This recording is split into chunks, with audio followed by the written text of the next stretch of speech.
Knock, knock. Who's there? It's me, Sam. Hey, Sam. Thanks so much for joining me today. It's a pleasure having you. How you doing?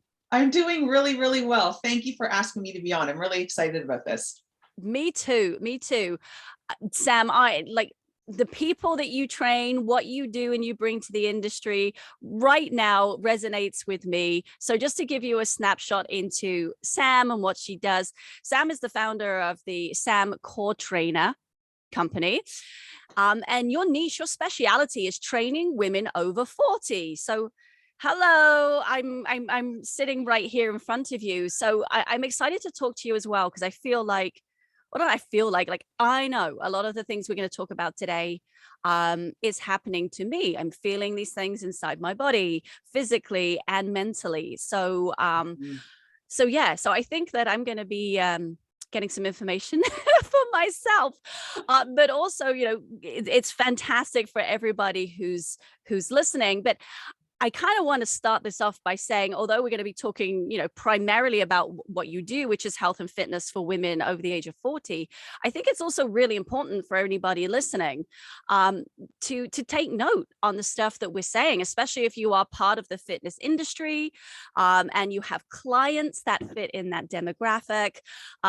If you have somebody in your family that sits within that demographic, and you can just be more mindful of challenges and experiences that they are going through. So I'm super excited to delve into this stuff. So thank you so much for joining me, Sam. Go ahead, tell us a little bit more about yourself. I kind of give everyone a little bit of a snapshot, but tell everybody who you are and what's going on.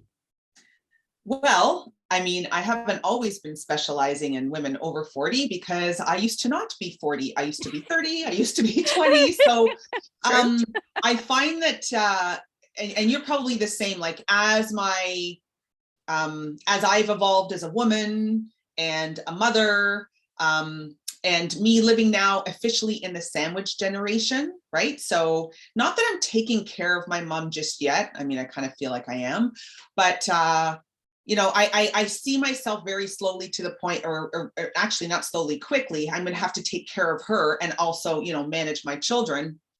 And I've really noticed how, as I've evolved, what I focus on with my clients absolutely has evolved. So, back when I was a kid, I was 18 years old, I joined my first gym.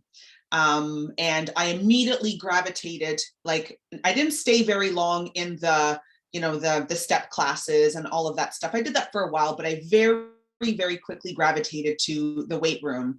I grew up a very insecure girl, and it was the one thing that actually made me build a lot of confidence. I felt really, really good. I could lift, and I could lift heavy, and I was like, this is awesome. And so when I decided I was going to be a personal trainer, just because I loved it so much, and actually it wasn't my decision, it was a coworker. I used to work in the dental industry for a long time. She's like, you should be a personal trainer. And I was like, me? Really? And interesting. Like, oh my God. Yeah. She's like, you're always telling me how to do things. Not that I really knew what I was doing, but I was trying. And so I decided to become a personal trainer. And then shortly after that, I had my first daughter. And then when I looked at my body after I had my baby, I was like, what's going on? Why is things in places that weren't there before? How come nobody's talking about this? And so I very quickly catapulted in the world of diastasis recti. So people know what it is now, but back 20 years ago, people had no idea what it was. So I really kind of went on a big media blitz all over Canada. I was on the Maryland Dentist Show, and I was doing all kinds of things, talking about and educating women on this is what happens to your body. And just for your listeners who might not know, diastasis recti is a very normal part of pregnancy. It's when the outer abdominal muscles separate to make space for baby. And so that happened, and I was like, oh, okay, so you don't just get your body back after you have a child. That's good to know, right? Then I had my second child, and I started peeing my pants, and I'm like, okay, wait a second. Now, first my abdominals are separating. Now I'm peeing my pants. What's going on? So then I met two colleagues at the time, Kim Vopney and Julia DiPaolo, and we created a business called Bellies Inc., which is still thriving, but we've since sold that. And it was very much about women preparing their bodies for pregnancy and birth so they didn't have to leak and do all these other things. So again, each pregnancy, I was learning new things that nobody was talking about. So now that my kids are 16 and 20, clearly my children are not babies anymore. And I can't relate to that. But what I can relate to is like, why am I waking up in the middle of the night sweating? How come one second I'm happy, the next I want to rip somebody's head off? It was almost like postpartum all over again, or going through puberty, right? And that's what a lot of people kind of compare menopause to, was like puberty backwards. And that makes complete sense. Yeah. Right. And so all of like, don't you remember how glamorous puberty was? Yay. Not, right? You're greasy, you're pimply, you're all of a sudden you wake up, you've got like anyways, all kinds of, and that's kind of like what postpartum is like too, right? When your milk comes in, you're like a porn star overnight. So all of these things are happening in menopause, except you're no longer a porn star. Things are not filling, they're deflating. Very empty. And so I'm like, wait a second. Again, nobody's talking about this. Nobody's talking about it. It's right? so true. It's so true. It kind of gets hidden, right? Like everything should be glamorous and picture perfect and rosy. And don't get me wrong, there are moments that are just wonderfully divine, but you know, also as a mom and a human being, there's so much change physically and mentally that it can't be ignored. So I'm just super happy that we can talk about this stuff now. You know, I think about like even with my mom, you know, things weren't spoken about that, you know, and she's only 62, I think now, right? Like that wasn't a long time ago. It was just stuff that you didn't talk about, you know, suck it up, you're fine. And especially coming from England, you know, stiff upper lip, it's fine, have a cup of tea and carry on. So, you know, and then where does that leave you? You know, a few years later, you know, you don't know your body anymore. Mentally, you're in a very different place. And the support wasn't there. So I love that things are changing, that we can, you know, kind of laugh about it, but also identify it and begin to help each other. So thanks, Sam, for everything. Yeah, no problem. And you know what? I'm glad you said that, because there's not a lot like on Instagram. There's a few menopause experts that I follow, but the majority of them are very serious and I'm not saying that menopause is not a serious thing. It is a very real thing, but I also like to bring some humor around it, because on Facebook, all the menopause groups that I see, they're so negative. All they do is talk about how horrible it is, but at the same time, that's what they're told, that menopause should suck. You're supposed to be just a hot, sweaty mess all the time. You're supposed to like gain 50 pounds. You're supposed to have no sex drive. All of these things are not, and you go to a doctor and the doctor either just puts you on antidepressants or says, like you said, suck it up. That's part of life. My mom never talked about it either. My mother has been hot and having hot flashes for as long as I can remember. I swear to God, she's been going through menopause for like 50 years, my mother. Same. Do you know what I used to call my mom? Menopausal maniac. You know the song from Flashdance? Oh, she's a maniac. Yes. Sad but true, but we did. But it feels like it's been most of my life. My mom has been going through those challenges. Yeah, totally. And so I figured, I'm going through it. I'm doing my own research on myself. And then I started doing a lot more education on it, going, okay, there absolutely are things you could do. And of course, there's no size fits all in anything about anything. We already know that. But when, I work with women, they come to me and I'm like, did you think about this? No one said this. Think about this. No one said that. All I hear is nobody told me, nobody said anything. Nobody. Right. And it's like, well, you know what? That's what I'm here for, to tell you that there absolutely are options and you don't have to feel cruddy all the time. Right. Yes. Thank you for that. Thank you, Sam. Oh, my pleasure. And also kind of normalizing it a little bit, right? Like it doesn't have to be something that's like, oh, I'm going through menopause, like hush, hush. Or the other way around, when you were talking about going through puberty, or, oh, I started my period. Like this isn't a bad thing. Like this is part of what we do as women, and each stage in our life, as much as it's sucky, we should also celebrate it. Like it's a change to embrace. and maybe that change sets you on a new path, or, I don't know, just something different. It's a new time in your body to celebrate your body in a different way. Yes, yes. And it should really be, even though, and I'll talk a little bit exactly what menopause is, but if you think about it, my kids are older now. I have my freedom back. Are you kidding?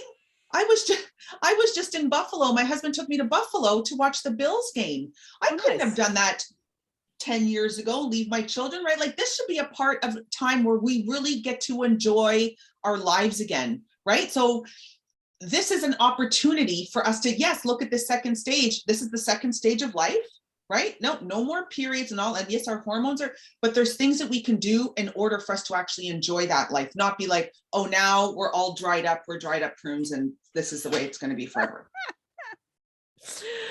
Oh my goodness. That's it. So Sam, segueing from dried up old prunes, and this is the way life is, and we're menopausal maniacs. Yeah. Give us just give us, a little insight, like you said, into menopause. Okay. And some of your research, so we can kind of begin to understand a little bit more about it. Sure. So menopause itself is 12 months. It's the actual last day of the 12th month of no more menses, no more period. Menopause is actually just one day, right? So that 12th, the last day on the 12th month, no period, I'm in menopause, done. The next day is postmenopause and on, okay? Leading up to that, there is premenopause, which is from when we're born through puberty up until and perimenopause can last anywhere from 3 to 10 years before you hit menopause. The thing is about perimenopause, though, it's such a gray area because it can start as early as 35 and it can be as late as 50, right? And people aren't really sure, especially, I would say on average, there are some doctors who say once you hit 40, you're officially in perimenopause. And I think they're just talking about the majority of the population, right? Not a lot of people are getting it at 35. Not a lot of people are doing it at 50 because the average age of menopause is 51. So they say once you hit 40, you're officially in perimenopause or you're starting. However, most women, the majority of women who are mothers, they have young children at 40, right? 40 is just when things are starting to happen. Shit's starting to go, right? Whether we're building a business or we're working or whatever we're doing, we're managing the home. We've got young children. We've got a house. We've got a home. We've got a partner, whatever it is. We have a very stressful lifestyle in our 40s. But then we're in perimenopause. The reality is a lot of women who are going through perimenopause have no idea. Because a lot of the symptoms that happen with perimenopause are also just symptoms of being in your 40s. Of life. Yeah. Period. Right? Life. So people will be like, I didn't know. And I'm like, well, are you constantly exhausted? Are you constantly crabby? Do you have all of these things are also a cause of all these hormonal changes that are starting to happen. But again, nobody tells you. And really the only way to find out, and I'm a big fan, is get your hormones tested.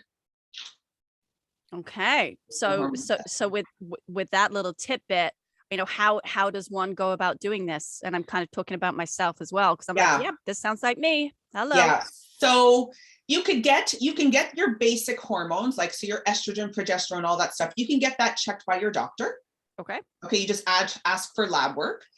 But I'm a big fan. So I have my regular, doctor, my MD, who does all the basic stuff. But I also am a big fan of going to naturopathic care, because I really feel it's much more holistic and it's much more detailed. So I had, luckily for me, it was just about a year, maybe before COVID hit, I had a hormone panel done. And a very common test that a lot of naturopaths do for hormones is called a Dutch test. So it's not just blood work. You actually pee on strips of paper at certain times of the day, which makes sense because your hormones fluctuate throughout the day, right? So if you're just going to a doctor's office and you're getting your hormones tested and you're getting a blood work at a certain time of day, that's testing what your hormones look at that time of day. What about later on? What about earlier? What about, right?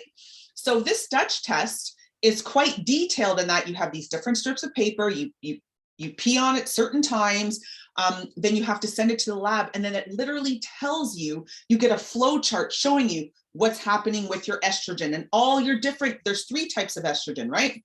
What's happening with your progesterone, what's happening with your testosterone, what's happening with your cortisol. And then it really makes sense, because I found out that with my cortisol, because typically your cortisol should be highest in the morning, right?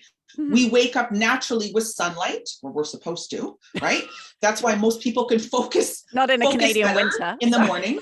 Exactly. I know. I'm like looking outside and there's like no sun. Like, is it daylight yet? Yeah, right. Okay, but in normal. Sure, sorry. Right? Yes, I totally get it. And then our cortisol should be lowest in the middle of the night. Well, my cortisol was low in the morning, and it wasn't peaking until later in the morning, early in the afternoon. And so when it made sense, because in the morning I was so tired. I was like, why am I so tired? I slept. I don't understand. But then I would get this pick me up around noon. I'd be like, bing, bing, bing, bing, bing. I'd be buckling all around, right? So I had to take some supplements to help me manage my cortisol levels. So I was put on adrenals, but it was really powerful. And I really find, you know how they say knowledge is power?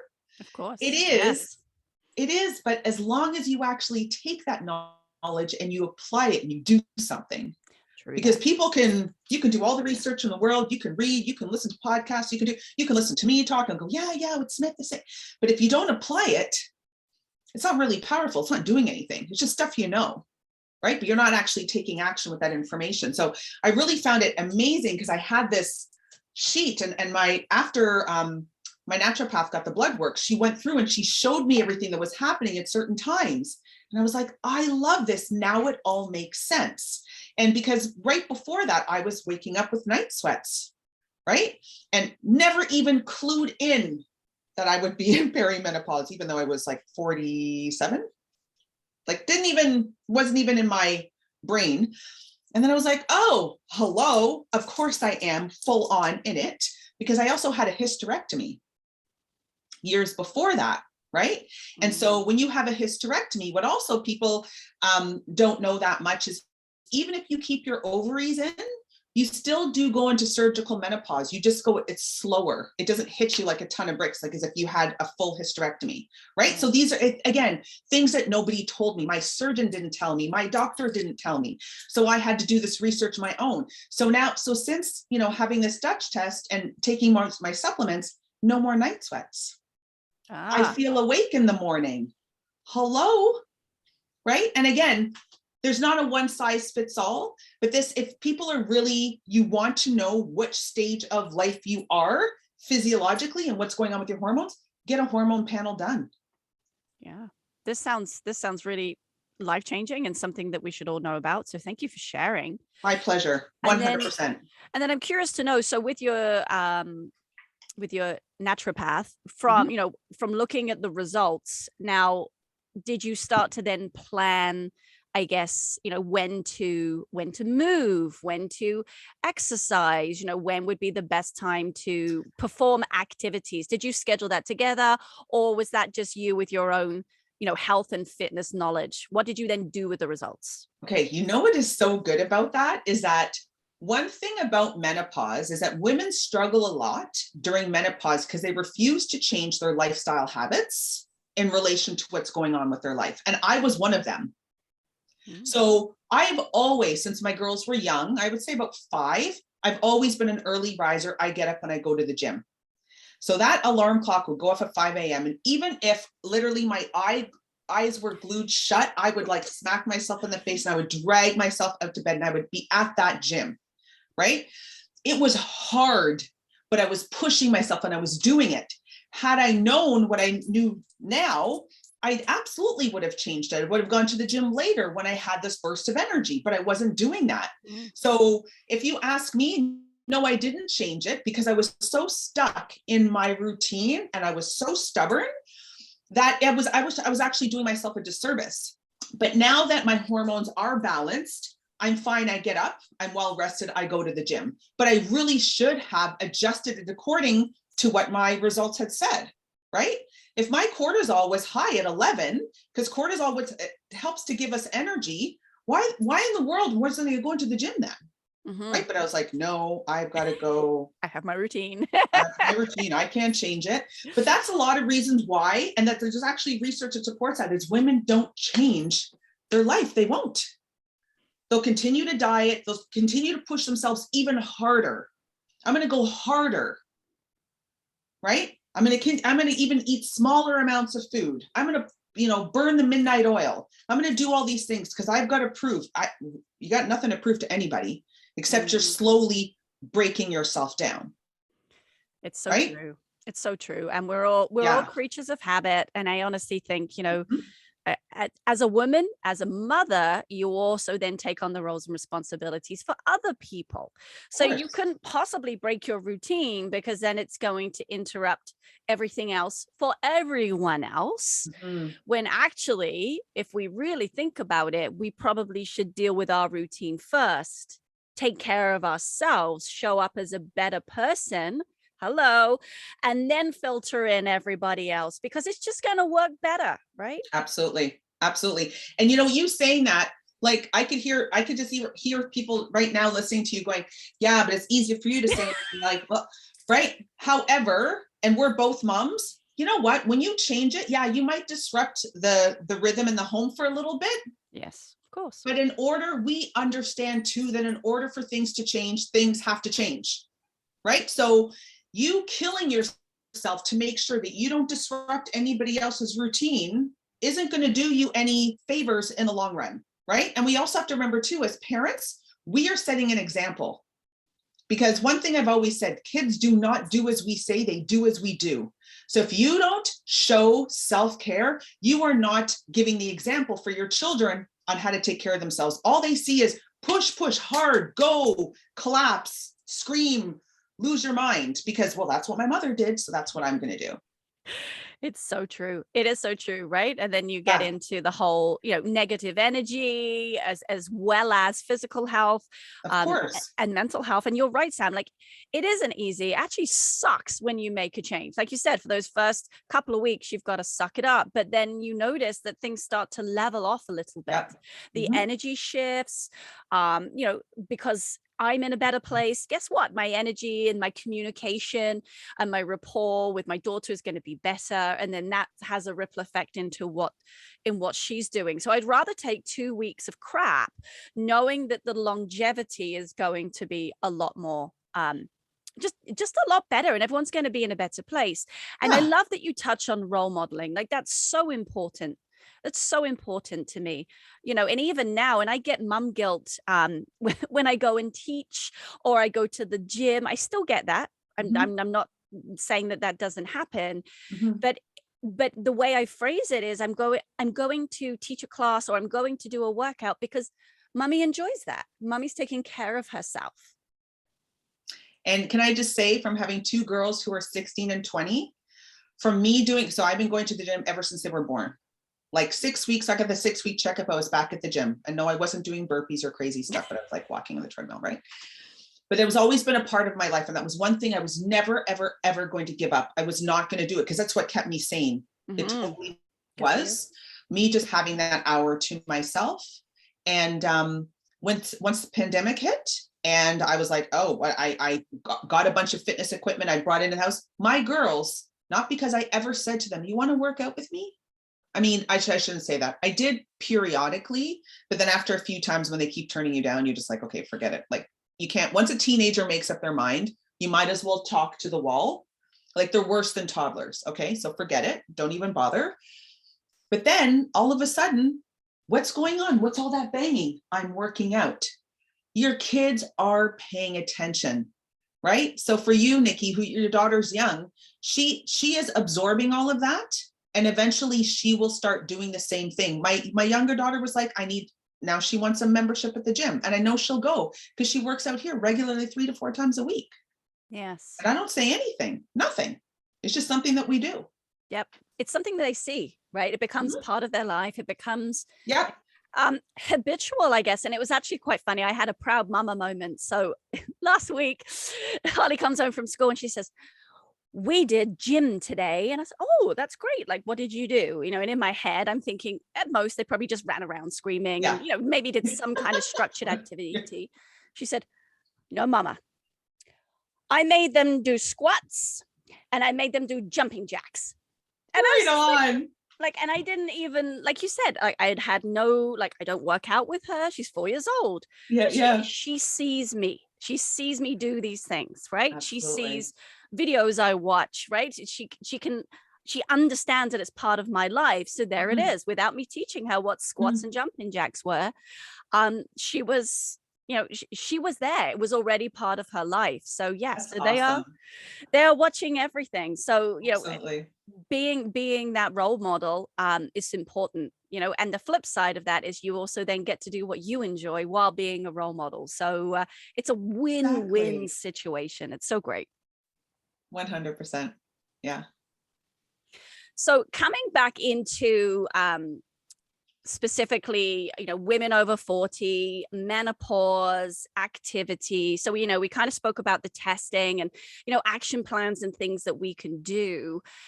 What kind of, you know, like physical, mindful movement should we be thinking about? Like, you know, is strength going to deteriorate? You know, is balance going to be affected? Like, you know, as well as action planning when we're going to move, what type of movements and things should we actually be thinking about when it comes to physical activity?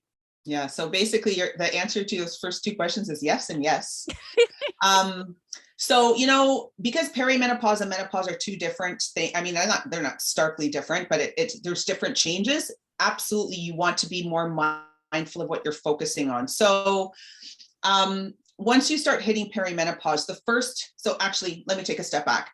Your two kind of primary hormones, estrogen and progesterone, are like BFFs. They work together. They are the yin to each other's yang. They work very well together. Well, once we hit perimenopause, the first of the two hormones to drop is progesterone. And progesterone is the hormone that is kind of chill, really likes to just relax and stay back, and is the one that kind of likes to control things, where estrogen is the partier, right? Wants to get out there. Estrogen gives you all the energy. So once we start hitting perimenopause, progesterone drops.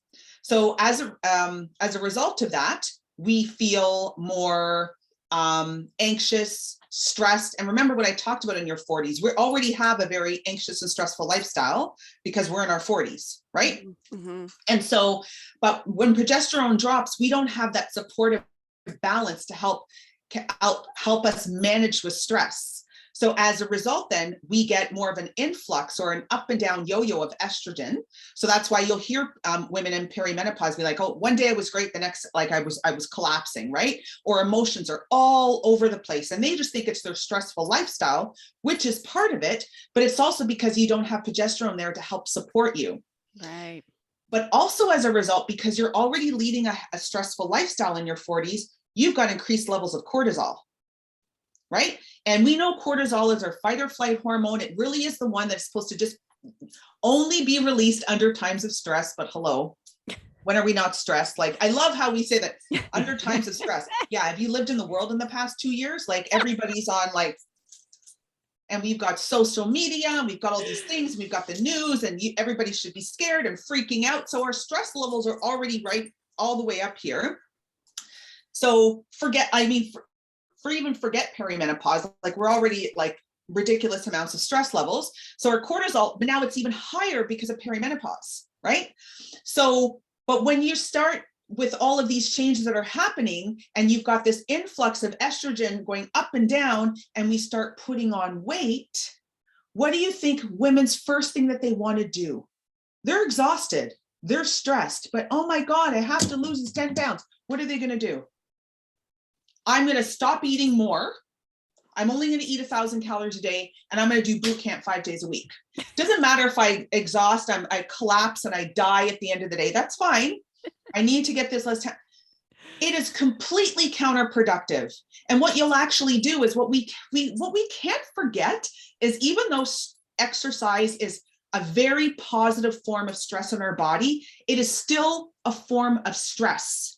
So if you are already at elevated stress levels, you've got cortisol through the roof, you don't have progesterone, you pushing yourself hard, it's actually going to backfire and you'll cause yourself to gain more weight as a result of it. And people are like, what do you mean? Yeah. Because pushing yourself too hard is too stressful. Withholding food is very stressful on our bodies too, right? So our body's going to hold on to everything. Give it a peanut. I'm not burning off this peanut. Are you kidding me?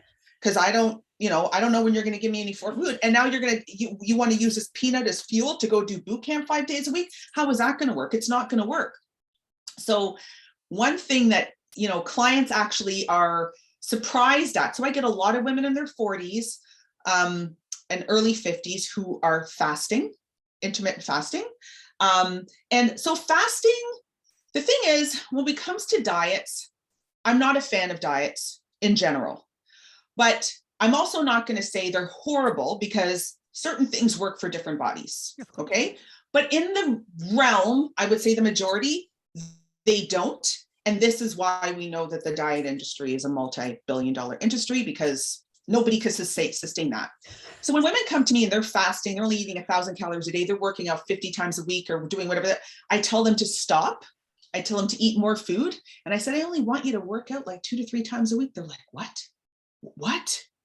And they see themselves like they're going to gain 50 pounds in a day. And I'm like, you need to slow down. I said, and actually what you need to do is I want you to just do yoga.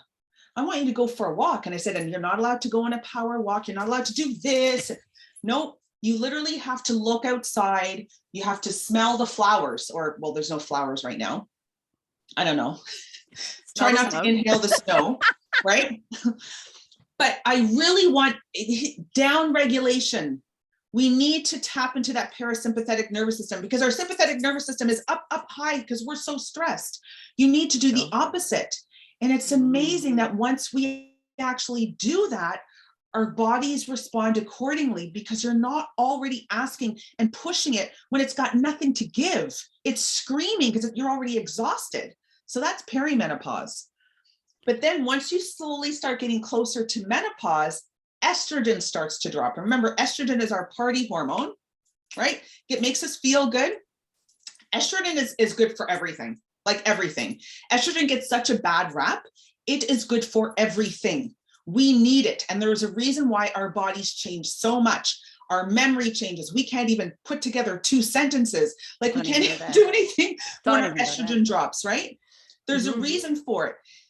But it is also very closely related with our metabolism.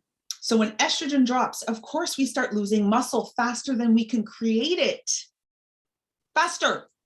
So when you are working out during menopause, please, I want at least 2 days a week of lifting and lifting heavy. Don't listen to Tracy Anderson, that Hollywood person who says that no woman should lift heavier than 5 pounds. I want to scream. I want to. Oh my goodness. God. I'm so glad I don't know who that person is. Oh my goodness. That would just infuriate me. Oh, she's the one who trained Gwyneth Paltrow after she had her kids and, but she had Gwyneth but she was working out 2 or 3 hours a day. And I was like, of course. And she was like 35. So, okay. That's different. Not right? valid. Even I still wouldn't do that. No. Who has time to work out for 3 hours? 2.5 hours? No. Nobody has that time. So in menopause, you want to focus on lifting and you want to lift heavy, heavier than you think. Now, not heavy that you're going to hurt yourself, but heavier than you think. Because you need muscle. You need muscle to support bone because yes, you're also losing bone, right? As we get older and our bodies are very smart. So because we're losing estrogen, our body is also going to pack on more fat to help protect that bone. Right? So if it's going to put on more fat, and your metabolism going down, how are you going to fight? What are you going to do? You need to lift because we know that the more muscle mass we have, the more calories we burn at rest, right? So we have to do that too. Yes, still focus on stress reducing things. You still don't want to overtrain. And also, if you're going to be lifting heavy, you need to eat protein. Please, when women come to me and they say, oh, I eat lots of protein. How much do you eat? 50 grams a day? It's really difficult to get enough protein in one day. Oh, good Lord. Yep. So it really is like, it morphs from like more in perimenopause that the relaxing, like down regulation of the central nervous system, you're still going to do some strength training, but you really want to focus more. Like I say to people, if you had a choice, please focus on like yoga, right? And just really dialing in on your food, making sure you're eating lots of protein, lots of fiber, all of those things. But then once you hit menopause, I want you lifting heavier. And again, protein. And here's the thing too about estrogen is when estrogen goes down, and because it's very closely tied with our metabolism, and remember, we also have elevated levels of cortisol that have happened in perimenopause. We also get increased levels of insulin. So as we go through menopause, instead of us becoming insulin sensitive, so before that, we're sensitive to insulin. In other words, meaning when we're eating sugar, our pancreas releases insulin. And so we get to get the sugar out of the blood, we send that sugar to the cells to convert into energy, right? Well, now with menopause, because estrogen starts going down, these cells start going, oh, no, I don't want that sugar. I don't want it, not interested, not going to do it. And so the pancreas is going, oh, well, I guess I just need to release more insulin because I guess there's not enough. So our cells become resistant.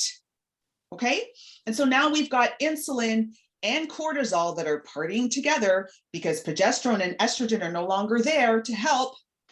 And now it's all a party. And the thing is what we know about cortisol and insulin as well, even though the primary job of cortisol is to help reduce stress. We know the primary job of insulin is to get sugar out of the blood. Its secondary job for both of them is to store fat around the midsection. So this is another reason why we want to keep these levels low. And by doing that, strength training again, people, and rest, focusing on rest to keep the cortisol level down. And with your nutrition, protein. Did you get that? Protein. Just in case it wasn't clear. Don't start your day off with a big bowl of oatmeal. Don't. Okay, if you're going to have oatmeal, have it later in the day. Think of building a foundation, right? If you're building a house, you have to have really good, heavy, I don't know, how do you build a house? Cinder blocks? I don't know, cement. You need a lot of cement, like you need cement. And then if you want to put the other stuff, okay, but at least you've got a good foundation. Think of every day you start your day with protein, you're sending a really, really good foundation, and fiber. So lots of vegetables, really good foundation. So then when you do have maybe some toast or some oatmeal later, you've got that foundation. So you're not going to get these blood sugar spikes. Because once it starts to spike, it's really hard to bring it down. It's not as easy for when we're in our 20s or our 30s, when we always say, start our day with oatmeal. I did that all the time. Can't do that anymore in menopause. Our bodies don't respond that way anymore. Oh man, there's so much to think about. Yeah, like head explode. So I'm going to try my best here to try and summarize that. Look, I think what's important to note, especially if your ears are pricked up and you're like, I think this might be me. I think what's important is that we truly just look at a balanced approach to exercise, not going in, like you said, 5 days as hard and fast as we can, and let's eat one peanut. We have to really think about what is good for our body, but also what makes us feel good. Mm-hmm. So, if we are doing yoga on a Monday, maybe Tuesday we rest, we go for the walk. Mm-hmm. Wednesday we can hit a weight session. Thursday, we're back into yoga. It's about finding balance and moving in a way that feels good with you. And for sure, we can do the testing, and that can help us understand and identify where our cortisol and our energy levels and what our hormones are doing. Mm-hmm. And then when it comes to food, again, nutritious, balanced meals, protein is absolutely key. And we know that actually isn't just for anybody who's 40 plus, just period. Your yes. body needs protein. Mm-hmm.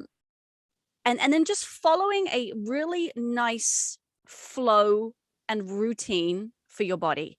Mm-hmm. So my message really here is, if I have to summarize everything, is we don't need to go to extremes. No. We don't need to to counteract this, I must do the complete opposite. Not mm-hmm. at all.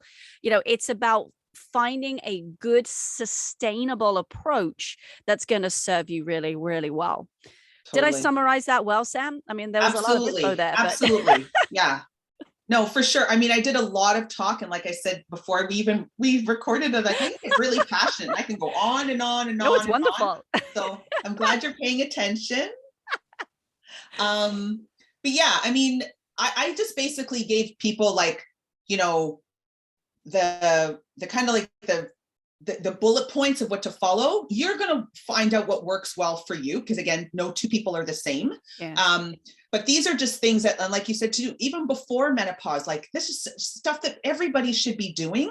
But the thing about menopause though, which people hate to hear, that's kind of when all of the stuff that you did before catches up with you.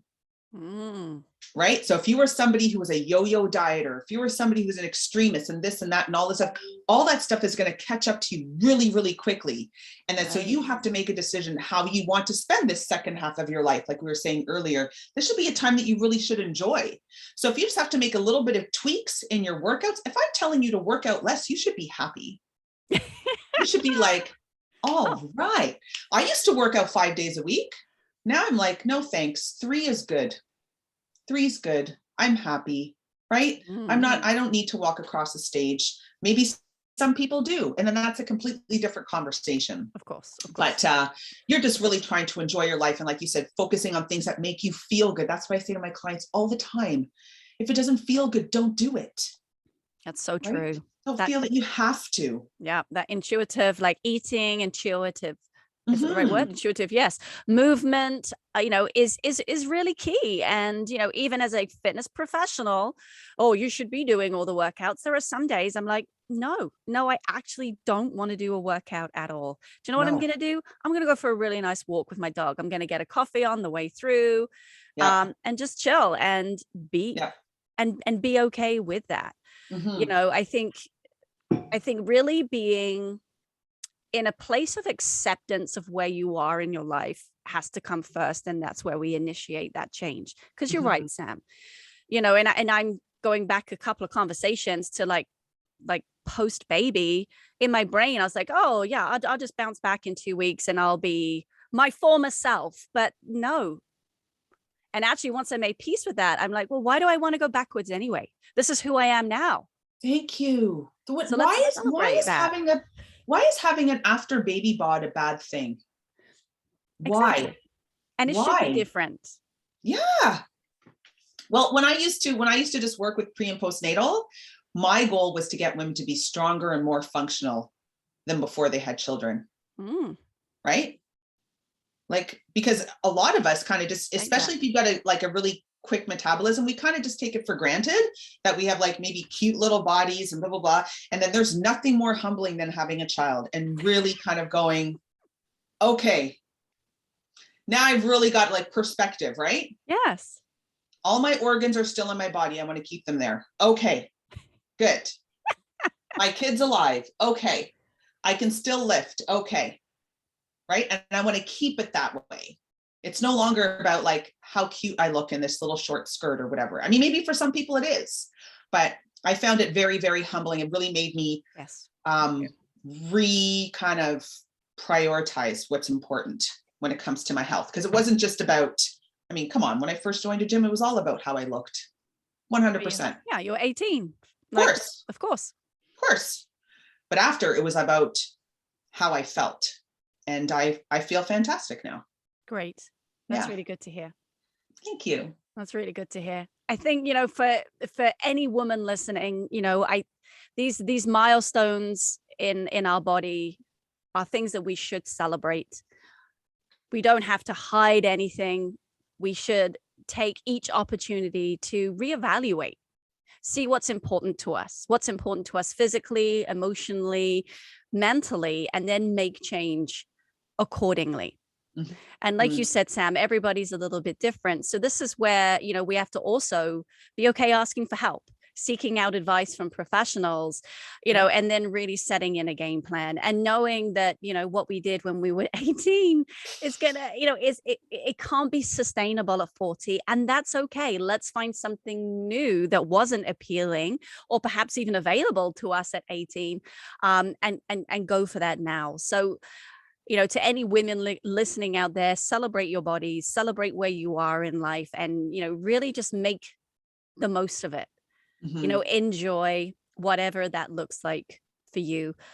Sam, is there anything that you you kind of want to say or add in as we begin to wrap up our session today? No, I would just say, you know, menopause and midlife, like I said, is a very normal part of our lives, and it's not surprising that there's very little information about there.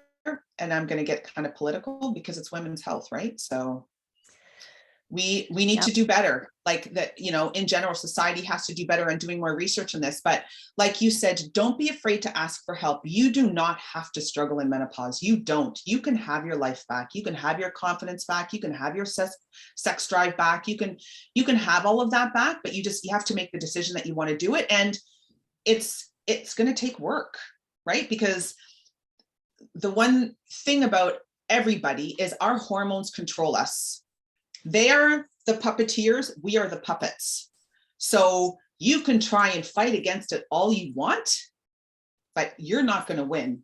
Hormones are going to win. So you're going to have to make adjustments, and you're going to have to work with what you've got and make the best of it. And it's actually quite good. Yeah. Yeah. Like you said, back at the very beginning, knowledge is power if you choose to do something with that knowledge.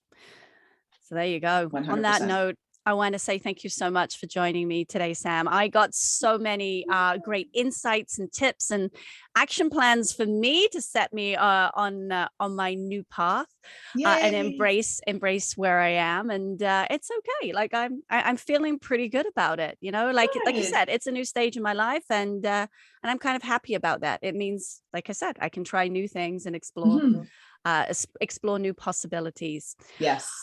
So thanks for listening in, everybody. In our episode notes today, we'll have all of Sam's contact information, so you can reach out to her if you have any questions, anything you want to expand on. If you're curious on what training is like with Sam, pick her brains, just say hi, right? Like whatever you want to do, reach out to myself or Sam if you want this topic expanded.